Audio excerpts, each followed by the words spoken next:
Yo, what's up? Welcome back. Welcome back. It's Joya, and today I'm talking about cutting off toxic family members. So, I know that we all have a few family members that are pretty toxic. And when I say toxic, I mean people who bring negativity into your life. And I know a lot of people say like blood is thicker than water, and you can choose you can choose your friends, but you can't choose your family. But I'm here to tell you, you can choose your family. You surely can. So let's get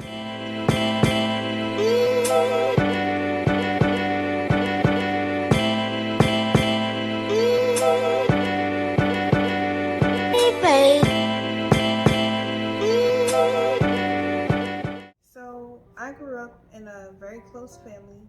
I have 5 sisters and 3 brothers.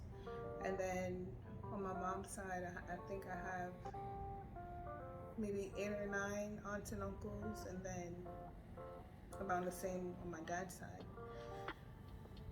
So we have tons of cousins, tons of family.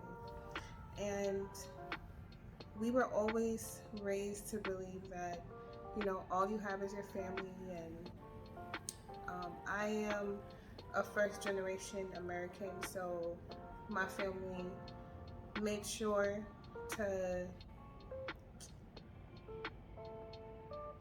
they just wanted to make sure that we would look out for each other no matter what, always. So with having that kind of a rule in the back of our heads, or in the back of our mind, knowing that that person is always going to be there, or no matter what, they're going to be there for me, just having that type of mentality, a lot of people took that for granted, taking advantage of family. And that's when you see the one cousin who's always doing something bad, but they're just like, oh, that's just Johnny, or that's just how he is, or that's just Uncle so and so. That's how he is. Like, you just brush it under the rug, and you just continue supporting that person, continue enabling their actions, and that is not healthy. That is not healthy. And I know personally for me, whenever I would get around like that one family member that drank too much or always started problems when we had get-togethers, I would feel anxiety. I would feel uncomfortable. I just wanted to go upstairs, play a video game, just wanted to get out of that situation. But knowing that their family just put up with it. So yeah, now I'm grown, and that's not happening no more. So people gotta get cut off. And so I'm gonna tell you some things to look out for. Y'all, I'm out of breath. I'm out of breath for no reason. This third trimester, almost there. All right, so things to look out for with toxic family members. I made a little list. So, like I said, I used to get anxiety when I was around those people. So, having anxiety when you're around them, or maybe even just the thought of them, just the thought of being around them, probably a toxic family member. If they're a person that always wants to dismiss your feelings, when you express to them what you like, what you don't like, they just brush it off like, oh, whatever, you're a niece, you're a nephew, just calm down. Or, just belittling how you feel, not really acknowledging your boundaries and your space. They affect your job. They affect the amount of stress that you have on a daily basis when they're coming around. is it adding on to your what you need to do, what you need to take care of? Do you need to put away your jewelry? Like, do you need to put away your food because you know they're gonna make a to-go plate of your groceries, to-go bag? Do they always have negative energy? So when they come around, are they always telling you a sob story to beg for some money? Are they just talking down about other family members, spreading lies, just to manipulate their way into, getting what they want out of you, or getting a collective of people to disagree with that person because they disagree with them? That's another toxic trait. You want to look out for the manipulators. And when I say manipulators, usually the manipulators is like whoever's older in the family. So like the mom, the dad, or the auntie who always helps people out. It could be anybody. So don't think there's like that one person who can't get cut off, because everybody could get cut off. Now, I'm sure there's a lot more toxic traits that we could go over, but if you have some other toxic traits that you think should be on this list, just comment down below and add on to it.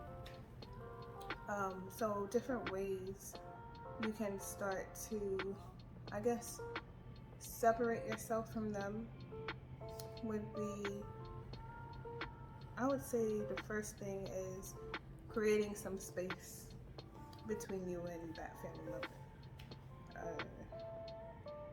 Maybe try not to go to their house as often.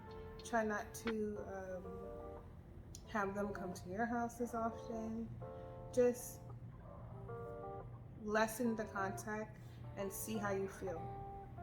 Analyze how you feel after you create that space. And if you feel a little bit better, if you feel relieved, then from there, go ahead and create some boundaries. So y'all can't come over unannounced. Holidays only, and then we'll come to you. Whatever the boundaries may be. I think a lot of the boundaries that I had to set was with communication. So I would say that I am the sibling or cousin that people would feel comfortable coming to me and like giving me their just talking to me about their problems, which is fine, but like there's a limit. So for example, every time if you see this family member, they pull you aside to talk to you about what their baby daddy did that weekend, they're pissed, or what your sister is doing, that they feel like she should be taking on something else, taking on a different job or whatever. Like that's toxic. You don't want to just have your sole purpose in someone's life to be venting to them. Like we have regular conversation. So another boundary that I personally had to set was, if you're going to be talking about someone's business or someone's life, then I don't want to talk about it. Yeah, I don't want to talk about it, because I feel like if that person wanted me to know this about their life, they could tell me themselves. Because the last thing I want is to hear, oh yeah, Joya said this, or no. No. I'm not with the drama. I don't like the he said, she said. And then on top of that, this person who's bringing you this information, they could have changed some of the facts, and I don't know the facts to begin with. So don't allow yourself to be manipulated, basically. Um, some things you should just learn how to stay out of, like seclude yourself when it comes to drama, and that will definitely limit the amount of crap that you're in. Like, yeah. Oh, this was a big one for me. This was a big one for me. So you have to. Another thing is letting go of the idea in your mind of how that relationship should be or how you want it to be. Like, let that sink in. So, for example, I always had been closer to my dad than I had been to my mom, right? And I left home when I was 17. I left pretty young. And when I left, I always had this image in my mind of how I wanted my relationship with my mother to be, you know? And that it's, for me, it's one thing as a child to for the things that I wanted, I should say. I was an adult with a childlike image in my head of how my relationship with my mom should be, but that time had gone and passed. You know, I had to let go of that. And once I let go of how I thought that relationship should be, and then I kind of just adjusted to how we are, how I am, you know, understanding my limitations and my boundaries. Things kind of started to flow a little bit better, I should say, putting it plainly, because it was not easy. Just know your limitations. Understand yourself, you know. Not every relationship is worth the fight and the hassle. And I know in our mind sometimes we just say, that's my so-and-so, that's my aunt, that's my mom, that's my dad, or whatever the case is. But you have to prioritize your happiness. Your happiness, not anyone else's, but your happiness. And once you understand that you come first and that your happiness comes first, taking these steps will be a lot easier, I promise you. I promise you. So a few things to note while you are going through this process. Okay, 2. First, which I think for me was one of the reasons why I kind of kept falling back into old habits, into old tendencies with family members, is I had to understand that a part of the putting up, up boundaries, you will feel anxiety, you will feel sad, you'll feel heartbroken, you'll feel like it's the end of the world, because it's something that you have been used to for so many years. Like, it's a habit. It's a habit to not put yourself first. It's a habit to just look away from the toxicity. It's something new that you're doing, so it won't be easy. Just remember to be kind to yourself and remember why you're going through this process. And then the last thing that I feel like is critical is mean what you say. and follow through with it. So if you set a boundary to where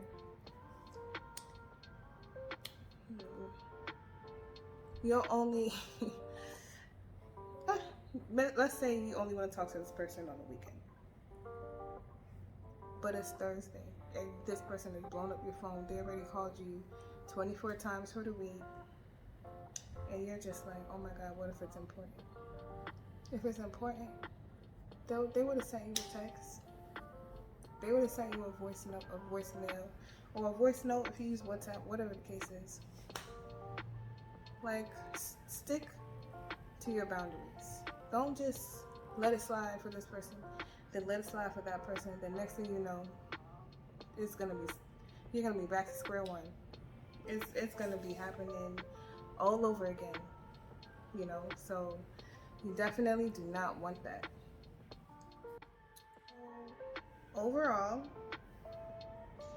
just remember to put yourself first, to recognize the toxic traits and understand that nothing in the family, no one in the family comes before you and your happiness. Make yourself a priority. And try to do this gradually, I would say. Don't do anything abruptly. Just to make sure that you are taking the right step, just to make sure you are making the right move and everything else. And I think it may be easier on that person if you just ease them into it and not just do it abruptly. Not that they matter to that extent, but only you know what's best in your particular situation. So yeah, I hope this video helps you, or maybe you can help a friend of yours who's going through a situation where they need to cut off a toxic family member, somebody who is interrupting their work life, their personal life with their husband, their wife, interrupting their children's activities, whatever the case may be. Take the steps for you, and if you're on a spiritual journey, then this is definitely a must. So your peace is important. Protect your peace, protect your happiness. So all my beautiful people, I hope that you are going to have a great, blessed day, and stay tuned for the next video.